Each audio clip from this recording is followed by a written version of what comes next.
பரலோக ராஜ்யத்தின் திறவுகள் நம்ம கையில கொடுக்கப்பட்டிருக்கிறது.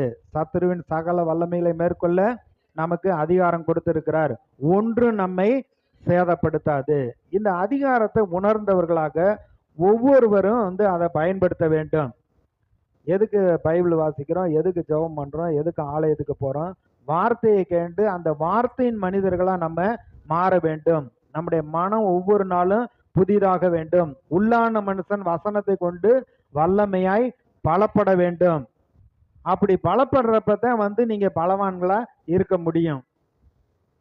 காத்து இந்த பக்கம் அடிச்சா இங்கிட்டு, இங்கிட்டு அடிச்சா இங்கிட்டு, ஒரு நிலையில்லாத ஒரு மனநிலைமையோட நம்ம இருக்கக்கூடாது.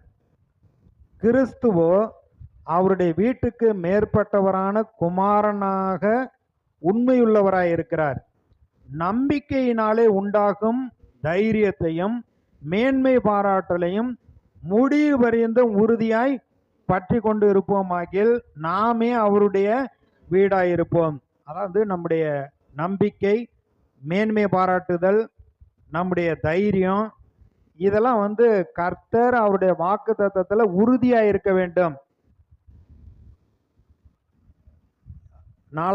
எபிரேயர் 4வது அதிகாரத்துல 14வது வசனம் பாருங்க.